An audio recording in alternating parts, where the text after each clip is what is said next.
Whitechapel in 1888 was a place drowning in poverty and darkness, where narrow Welcome to Mr. Wild. I bring you the darkest real stories from around the world. No fiction, no filters, just the truth. Let's begin.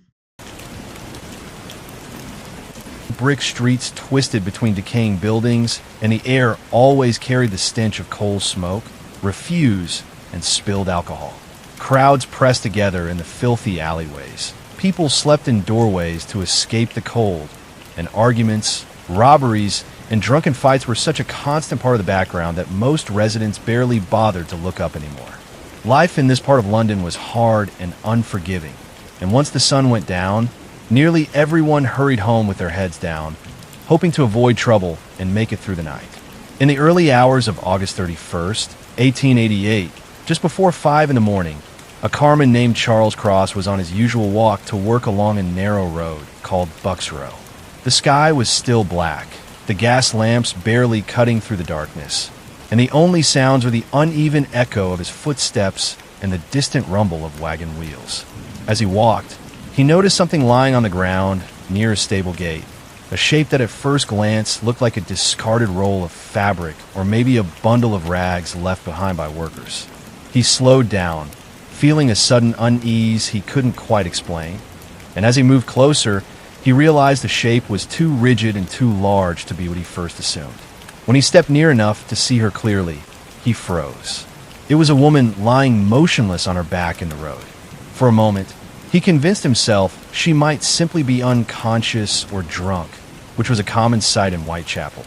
But when another worker, Robert Paul, came walking up the street and joined him, the two men knelt beside her and immediately felt the sense of dread deepen.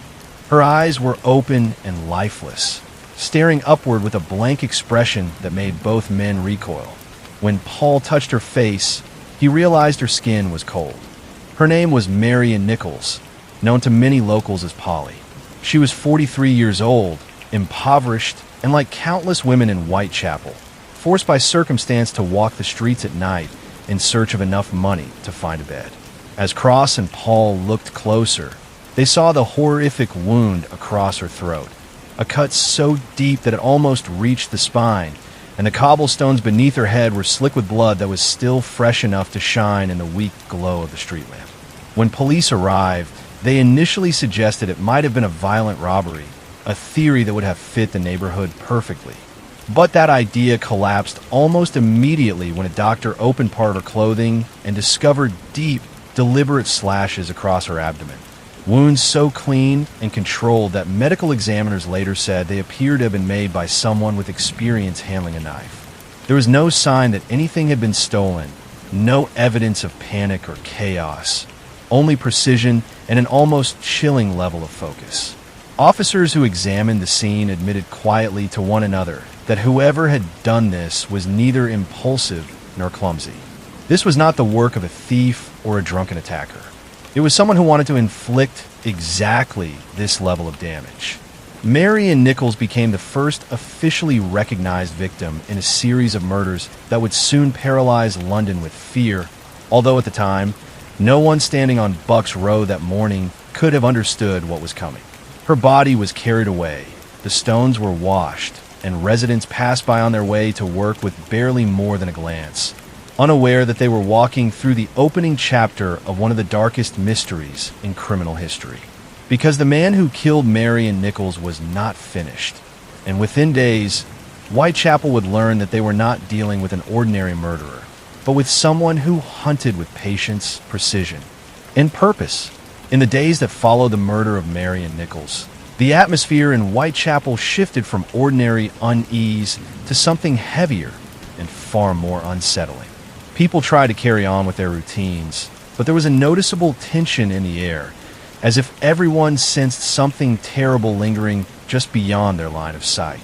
Women who normally walked unafraid at night now chose to stay indoors, and even hardened laborers and policemen began glancing nervously over their shoulders when they turned down dim passages or narrow streets. Rumors spread through pubs and lodging houses that a killer was out there, someone who moved silently and struck without warning. And by the end of the first week, every conversation seemed to circle back to the same question. Would he do it again? On the morning of September 8th, 1888, barely a week after Marion's body was found, that question was answered in the most horrific way possible. At approximately 6 o'clock, a man named John Davis stepped into the small backyard behind the house where he rented a room at 29 Hanbury Street, a narrow building crowded with tenants. The moment he opened the door and stepped outside, he froze in shock at the sight in front of him. Lying on the ground near the steps was the body of Annie Chapman, a 47-year-old woman known around the neighborhood. Her throat had been cut in the same brutal and deliberate manner as Marion Nichols, but this time the scene was even more gruesome. Her abdomen had been opened and organs had been removed, taken with such precision that the police surgeon later insisted the killer must have possessed anatomical knowledge and steady skill with a blade. The brutality of the attack and the confidence with which it was carried out stunned investigators. It was clear this was not the violent chaos of a fight, but something almost methodical, something done by someone who was willing to take time, even while standing exposed in a backyard surrounded by houses, only feet from where people slept. The idea that the killer was willing to risk discovery so boldly terrified the public. It meant he felt untouchable and perhaps even enjoyed the danger. Word spread through Whitechapel in minutes, traveling from doorstep to doorstep until hundreds of people crowded Hanbury Street, whispering in fear and outrage, craning their necks hoping to catch sight of the police activity. Many residents could not stand to look directly at the horror that lay inside, and yet they remained there, refusing to leave, stunned into silence by the realization that the murder of Marion Nichols had not been a single tragic incident, but the beginning of something far darker. Within hours, newspapers across London printed headlines warning of a monster stalking the East End, a cold-blooded killer who struck without mercy and who, according to early rumors, might be a surgeon, a butcher, or someone with medical training. The idea that a man like that could slip unnoticed through crowded streets, select his victim, and vanish into the dark without a single witness terrified everyone. Overnight, the murders became the city's obsession, and the name Whitechapel transformed from a rough neighborhood into a place synonymous with fear. Police were overwhelmed by the pressure from the public and the press. Officers patrolled through the night, questioning anyone who seemed suspicious, but the truth was they had nothing. No weapon, no footprints, no reliable witness, and no motive beyond a level of violence that seemed designed to send message. People began sleeping in groups, businesses closed early, and women refused to walk alone even in daylight. Everyone wanted to believe the police would catch him before he could strike again, but deep down, most residents felt something colder and far more hopeless. This killer was not finished. Whoever he was, he had tasted control and chaos, and he would not stop until he wanted to. And they were right, because he was already planning his next night in the streets of Whitechapel. 3 weeks passed after the murder of Annie Chapman, and during that time, Whitechapel existed in a state of constant dread. Every sound in the alley behind a lodging house, every shadow that lingered too long at the corner of a dimly lit street, and every unfamiliar face passing through the market felt like a potential threat. The police presence nearly doubled. Patrolmen were stationed at nearly every major crossing, and detectives worked night and day. But despite the overwhelming pressure from newspapers and terrified residents, they were no closer to understanding who the killer was or when he might strike again. Each morning, people opened their doors cautiously, half expecting to find another body waiting in the street. Yet with each passing day, a strange and dangerous feeling began to grow. Some convinced themselves that maybe the killer had fled the city, or had been arrested on some unrelated charge, or perhaps even taken his own life. The hope was fragile, but it was still hope, and many clung to it. That illusion shattered in the early hours of September 30th, 1888, in a quiet yard off Burner Street. Shortly after 1 a.m., a man named Louis Deemschutz, returning home with his horse and cart, turned into the yard of the International Working Men's Educational Club. As the cart moved through the gate, the horse suddenly balked and refused to take another step forward. Deemschutz leaned down with a match to see what had startled the animal. In the weak flare of light, he saw a woman lying on the ground, Her body collapsed just inside the yard entrance. She was Elizabeth Stride, a 44-year-old woman known in the neighborhood. Her throat had been cut, though in contrast to the earlier victims, the rest of her body had not been mutilated. Her clothing was still intact, and nothing suggested the prolonged violence that had characterized the previous murders. Investigators quickly determined that the killer had been interrupted, likely fleeing the scene only moments before Deemschutz arrived. The realization that they had come within seconds of catching the murderer electrified everyone who heard the news and fueled the belief that he must still be only streets away. While police scrambled across Whitechapel searching for any trace of the fleeing figure, the killer himself continued his night in a way that stunned even the most seasoned detectives. Less than an hour after Elizabeth Stride's body was discovered, and only a short distance away in Mitre Square, a man named P.C. Watkins turned into the square during his routine patrol and stopped in horror at what he found lying near a building wall. The body was that of Catherine Eddowes, 46 years old, and the scene around her was far worse than anything yet encountered. Her throat had been slashed like the others, but the mutilations to her face and abdomen were so severe and so precise that the doctor who examined her later said the killer must have worked with unwavering speed and confidence to accomplish it in such a narrow window of time. Organs were removed and taken from the scene, proving that the killer had a deep knowledge of anatomy and complete control over himself even while standing exposed in a public square. The terrifying nature of the double event, as newspapers soon named it, sent a shockwave through London. In a single night, the killer had struck twice, first interrupted and then finishing what he likely considered unfinished work only a short walk away. For investigators, the implications were devastating. Not only was the murderer fearless enough to kill twice within the span of an hour, but he also moved with such ease and confidence that he was able to vanish before police arriving only minutes behind him. Many officers were forced to confront the possibility that the killer might have walked right past them as they searched the streets. Within hours, newspapers printed emergency editions, crowds gathered in the streets demanding protection, and arguments raged about whether the killer was a doctor, a foreigner, a butcher, a madman, or something worse. Panic turned to anger. Anger turned to chaos, and Whitechapel descended into unrest. More disturbing still was the undeniable message the killer had delivered. Not only was he still here, but he could outmaneuver the police and kill whenever he chose. And in the days ahead, he would make it unmistakably clear that he was watching everything, listening to every rumor, and enjoying every second of the terror he had created. Because soon, a letter would arrive that would give him a name the world would never forget. In the chaotic days following the double murders, London felt like a city holding its breath. Crowds gathered outside police stations demanding answers. Newspapers released wild theories about surgeons, butchers, occultists, and secret societies, and the fear that had gripped Whitechapel spread across the entire city.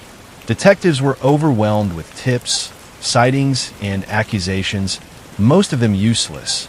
And in the middle of this rising hysteria, something unexpected arrived that turned the case from a terrifying investigation into a worldwide legend. A letter was delivered to the Central News Agency, written in red ink on rough paper and addressed not to the police, but to the press. The handwriting appeared rushed but deliberate, the tone disturbingly casual, and from the first line it became obvious that the writer was either the killer himself or someone who wanted to speak in his voice. He mocked investigators for their failures, ridiculed the panic spreading through the streets, and described details of the murders with a confidence that made the letter almost unbearable to read. He promised he would kill again soon, and he ended the message with a signature that would burn itself into history. Jack the Ripper. When the newspapers printed the name, it spread through London like a firestorm. The public seized it immediately, repeating it in taverns, shouting it in the streets, and whispering it as if speaking it quietly might somehow keep the man himself from hearing. For the first time, the killer had an identity, even if it was only a name he had chosen for himself, and that identity gave him power. Instead of an unknown murderer hiding in the shadows, he became a figure of myth, a phantom capable of striking anywhere at any moment, without warning. The police insisted the letter might be a hoax, but privately many detectives feared that the handwriting and the tone felt too authentic and too confident, and they could not dismiss the possibility that the killer had not only been watching their investigation closely, but had decided to join the conversation to control the story and manipulate the fear he was creating. People began to believe that this man was not only murdering, but enjoying the panic and attention his crimes generated, and the idea that he might be studying their reactions only deepened the terror. By the time the full text of the letter appeared in print, London was no longer simply frightened. It was obsessed. Every man became a suspect. Every alley became a threat. And every night, the quiet streets of Whitechapel seemed to echo with the same question. Where would Jack the Ripper strike next? And they would not have to wait long to find out, because his next victim would push the limits of horror beyond anything the city had seen before. Newspapers turned every scrap of information into sensational front-page headlines. Yet despite the overwhelming attention, investigators were no closer to catching Jack the Ripper than they had been after the first killing. He seemed to move like smoke through the narrow streets, always one step ahead, always waiting for the perfect moment while the city trembled and waited helplessly for the next body. That moment came on the morning of November 9th, 1888. At a little after 10:45 a.m., Thomas Bowyer, an assistant to a local lodging house owner, walked to collect overdue rent from a small room in Miller's Court, a cramped courtyard off Dorset Street. He knocked on the door of Mary Jane Kelly, a 25-year-old woman who had been living alone in a tiny single-room flat. When she didn't answer, he pushed aside the curtain covering the small broken window and looked inside to see if she was there. What he saw through the glass was so horrific that he staggered backward and ran for help, shouting for the police. Inside that small room, lying on the bed, was the body of Mary Jane Kelly, and the crime scene was unlike anything any investigator in London had ever encountered. Her throat had been cut, but beyond that, the mutilation was so extensive and so methodical that even hardened detectives struggled to speak after entering the room. The scene was so brutal that many details were withheld from the public for decades, and even modern forensic experts describe it as one of the most extreme examples of mutilation in criminal history. It was clear the killer had taken his time, protected by the privacy of four walls rather than the open streets where he had previously carried out his attacks. For the first time, he had controlled the environment completely, and the level of violence reflected that freedom. The investigators who gathered inside Miller's Court knew instantly that they were standing at the peak of the nightmare that had consumed the city.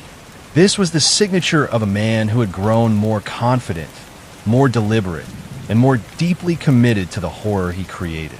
But even more terrifying was the possibility that he might now feel satisfied enough to disappear. Because if he simply stopped, without witnesses or evidence, how could they ever prove who he was? The murder of Mary Jane Kelly is widely considered the final canonical killing of Jack the Ripper. After her death, the brutal streak simply ended. There were suspects, accusations, arrests, and endless theories, but no confessions, no trials, and no definitive answers. The letters stopped. The sightings faded. The killer seemed to dissolve into history without leaving a trace behind. In the years that followed, thousands of investigators, police, journalists, and researchers would attempt to solve the identity of Jack the Ripper. More than 100 suspects have been named, ranging from doctors and butchers to royalty and mentally ill vagrants, but every theory collapses under scrutiny. More than a century later, despite modern forensics, psychological profiling, and endless analysis, his name remains unknown. What began with a single body on a dark street in Whitechapel became a mystery that refuses to die, a story that still chills anyone who walks through those narrow London alleys today. Because Jack the Ripper was not just a murderer. He became something else entirely, a ghost that changed the way the world thinks about fear, crime, and the darkness that can hide inside an ordinary man. And the most unsettling part of the entire story is not what he did, it is the fact that he got away. Fear and murder don't always take the same shape.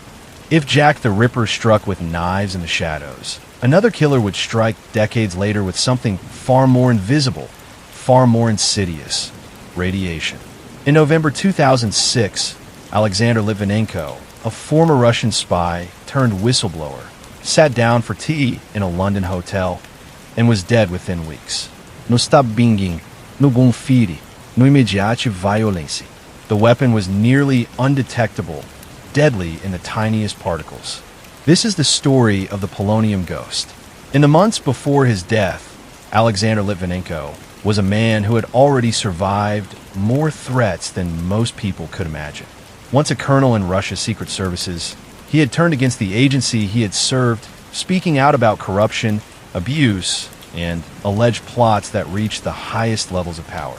After fleeing Russia, he settled in London, convinced that Britain would be a safe haven, a place far from the dangers of Moscow's shadowy world. But safety, as it turned out, is an illusion. On a cold November evening in 2006, Litvinenko met two men at the Millennium Hotel in London, men he had reason to distrust but agreed to see. They were polite, professional, and seemingly harmless, men who smiled, drank tea, and discussed matters of mutual concern.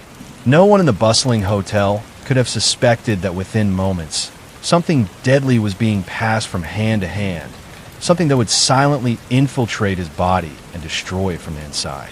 Litvinenko had no idea that he was about to meet a killer so invisible that even the most experienced doctors would struggle to identify it.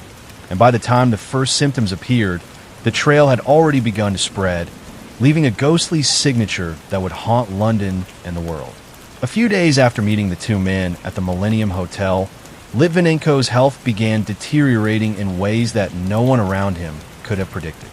What began as mild fatigue and nausea quickly escalated into relentless fever, uncontrollable vomiting, and excruciating pain that left him unable to stand or speak without assistance. Doctors were baffled. Standard tests revealed nothing conclusive, and every explanation seemed inadequate to account for the rapid decline of a man who had, until recently, been healthy and strong. Friends and colleagues watched helplessly as his condition worsened, and a creeping sense of dread settled over those closest to him. Because even in the 21st century, something was at work here that no one had encountered before.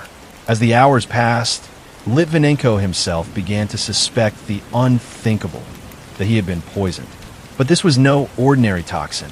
It was invisible, undetectable to conventional medical tests, and extraordinarily rare, polonium-210, a substance so deadly that a single gram could theoretically kill millions, yet could be handled carefully by the person administering it without immediate risk to them. He had ingested it, likely in his tea, and it was already coursing through his body, destroying cells, attacking organs, and leaving a trail of radioactivity in its wake. Every step he took, every item he touched, became a potential hazard, and the very streets of London were unknowingly contaminated by the movement of his poisoned body. Doctors and investigators were suddenly thrust into a race against time unlike any they had faced before. Specialists from multiple agencies were called in to measure radiation, trace contamination, and attempt to identify the source of this seemingly supernatural attack. Litvinenko's hotel room became a sealed crime scene. The taxi he had ridden in, the restaurants he had eaten at, and even the documents he had handled were tested for traces of polonium. Each surface he touched became a silent witness to the murder. Each location a deadly clue that investigators had to follow before more people were harmed. Meanwhile, Litvinenko himself continued to deteriorate, enduring pain so severe that he later described it as burning from the inside out. He recorded videos explaining who he believed had poisoned him, naming names and detailing the circumstances, leaving a chilling record for investigators to follow. In those final days, his home became a hospital, an office, and a war room all at once. Doctors tried to stabilize him, detectives traced the trail, and forensic scientists began to map the invisible path of death he had unknowingly carried across London. By the time authorities began connecting the dots, it was clear that this was not just a personal attack, but a meticulously planned assassination. The killer had calculated exposure, dosage, timing, and even the public setting, ensuring that Litvinenko would suffer visibly, instilling fear and leaving investigators scrambling for answers while the man himself was dying quietly in a London hospital, aware that his death was imminent, yet determined to leave a record of the truth behind. London had become the scene of a crime unlike any before, a murder that was invisible to the naked eye, silent in its execution, and yet terrifying in its scope. By the time Litvinenko took his last breath, the city and the world would understand that modern assassins no longer needed to confront their victims face to face, because some killers could move invisibly, leaving nothing but traces of radiation and the cold. Lingering question of who could be next. As Alexander Litvinenko lay in a London hospital, fading with every passing hour, a city-wide investigation was already underway, one that would challenge the expertise of intelligence agencies, medical examiners, and forensic scientists alike. Detectives and specialists faced a situation unlike anything they had ever encountered. A man poisoned with polonium-210, a radioactive isotope so rare that it is strictly controlled, almost impossible to obtain, and deadly even in microscopic amounts. From the very first test, it became clear that this was not an accident, nor a random act of violence, but a carefully calculated assassination. Investigators retraced every step Litvinenko had taken in the days following his fateful meeting at the Millennium Hotel. His movements, walking through crowded streets, riding taxis, dining at restaurants, even handling documents and personal effects, were mapped with painstaking detail. Each location was measured for radiation. Floors, tables, door handles, and upholstery became crime scenes. The invisible killer had left a trail that no ordinary detective could have imagined, contaminating London itself with a silent, deadly signature. Every person who had come into contact with him, knowingly or unknowingly, had been exposed to a substance that could cause severe illness or death, transforming the investigation from a single murder into a public health emergency. Surveillance footage, hotel logs, and witness statements quickly focused attention on two Russian men who had met Litvinenko at the Millennium Hotel in the hours before his illness began. They were described as polite, professional, and unassuming. Men who blended perfectly into public spaces, yet they carried a weapon invisible to the naked eye, capable of killing without leaving a trace. British authorities began to suspect that these men were not acting independently, but had been sent with precise instructions and the resources of a powerful state behind them. Forensic teams worked tirelessly to identify the source of the polonium-210, tracing it through laboratories, shipping records, and intelligence networks. The isotope's rarity meant it could not have been obtained casually, and investigators concluded that the poison had almost certainly been prepared by individuals with both expertise and official backing. Every discovery pointed to the same horrifying conclusion. This was a murder orchestrated at the highest levels, an assassination designed not just to kill, but to send a message. Meanwhile, Litvinenko himself remained conscious enough to speak to the press and authorities, leaving a chilling record of his suspicions. He named the people he believed responsible, described the circumstances of the poisoning, and in doing so, ensured that even in death, he would expose the lengths to which his enemies were willing to go. His testimony, combined with the painstaking forensic work, gradually built a picture of an audacious plot, one that crossed national borders, involved high-level operatives, and utilized a method of killing so silent, so unusual, that it would remain unprecedented in modern criminal history. By the time Litvinenko's condition worsened, London had become a city transformed. Police, scientists, and medical staff were not just investigating a murder. They were chasing an invisible killer, attempting to understand a weapon that could not be seen, touched, or smelled. Every day was a race to trace the trail before more lives were endangered, and every clue revealed the extraordinary sophistication of those responsible. In the end, the investigation would confirm what everyone feared. This was not random. It was deliberate, calculated, and chillingly efficient.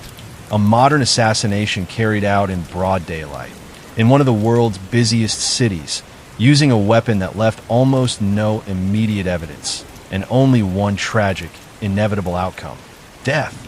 On November 23, 2006, after weeks of agonizing illness, Alexander Litvinenko died in a London hospital, his body ravaged from the inside by polonium-210, a poison so rare and deadly that the very air he breathed, the tea he drank, and the surfaces he touched became part of a trail for investigators to follow. His death marked the climax of a crime that was unlike any other, a murder that did not rely on knives, bullets, or physical confrontation, but on meticulous planning, scientific knowledge, and cold-blooded patience. The world was suddenly forced to confront a terrifying reality.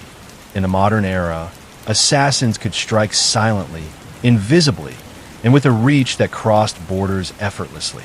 The aftermath of Litvinenko's death was chaotic, terrifying, and unprecedented. The Millennium Hotel, taxis, restaurants, and even office buildings he had entered became contamination zones, as investigators and scientists raced against time to map the spread of radioactive particles. Dozens of people have been exposed to dangerous radiation, some unaware for days, turning London itself into a crime scene. The investigation became a global spectacle, with journalists, intelligence agencies, and forensic experts trying to piece together a puzzle that was invisible to the naked eye. As authorities delved deeper, evidence began to point toward 2 Russian nationals who had met with Litvinenko shortly before he fell ill. Surveillance footage, hotel records, and witness accounts tracked their movements with unnerving precision. Experts concluded that the men had likely been acting on behalf of a state organization, equipped with access to one of the rarest and deadliest substances on Earth, and with instructions to strike in a way that would leave almost no trace. Every piece of the investigation reinforced a chilling conclusion. This was not a personal vendetta, nor a crime of opportunity. It was a calculated, professional, and politically motivated assassination. Public reaction was a mixture of horror and disbelief. Here was a man, living in one of the safest cities in the world, killed by a substance so deadly it could cross rooms, touch surfaces, and silently threaten anyone nearby. Experts struggled to convey the danger. Governments debated how to respond. The media described the murder as both science fiction and state terror. Meanwhile, Litvinenko had already left his mark. Through videos, testimony, and records he maintained in his final days, he ensured that the world would know the names of those he believed responsible, that his death would not go unnoticed, and that the audacity of such an assassination would be remembered forever. Ultimately, Litvinenko's murder exposed vulnerabilities few had imagined, and it became a chilling reminder that power, science, and fear could combine in ways that bypass conventional security entirely. A city that had once felt safe now realized that killers could be invisible, poison could be lethal without warning, and that modern assassins do not need to confront their victims face to face. The Polonium Ghost, as it came to be called, left a trail of terror, a story of science turned into murder, and a lesson about how, in the wrong hands, the deadliest weapons can be the ones we cannot see. Alexander Litvinenko's death did more than shock the world. It exposed a chilling reality about the modern age.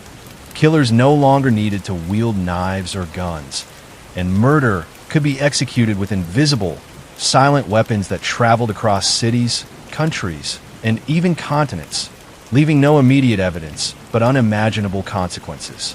The polonium-210 that destroyed Litvinenko also left behind a trail of questions, fear, and suspicion, showing the world how vulnerable anyone could be, even in the most secure, civilized environments. The investigation confirmed what many had feared. The attack had been orchestrated with the knowledge, resources, and reach of a state, carried out with precision that was both scientific and terrifying. Every person, every object, every building Litvinenko touched became a potential danger, forcing authorities to trace a deadly invisible map across London. Taxi drivers, restaurant staff, and hotel employees unknowingly carried fragments of poison, and for weeks, the city was quietly in crisis, proving that the weapon itself was only part of the horror. The true terror was the complete unpredictability of where it might strike next. Litvinenko's final days were also a testament to courage and foresight. Even as his body deteriorated under the invisible assault, he documented his suspicions, identified his attackers, and ensured that his story could not be erased. He transformed from victim to messenger, leaving a warning that the modern world was now a battlefield where science and politics could merge in a silent, deadly power. The Polonium Ghost became a symbol of what happens when political motives, scientific knowledge, and ruthless intent converge. It reminded governments, intelligence agencies, and ordinary people that security is never absolute, that modern killers can strike without leaving a single visible clue, and that even cities thought safe can become the hunting grounds of an assassin operating in the shadows. Today, more than a decade later, Litvinenko's story continues to fascinate, terrify, and educate. It serves as a cautionary tale about how fear has evolved. It can now be microscopic, invisible, and almost impossible to detect, yet as lethal as any blade. And just like Jack the Ripper in the streets of Whitechapel over a century earlier, the Polonium Ghost reminds us that the deadliest killers are often the ones we never see coming, leaving behind questions that may never be fully answered and a shadow that lingers long after the body is gone. Thank you for watching. I'll see you in the next story. Make sure to subscribe, like, and share if you want more.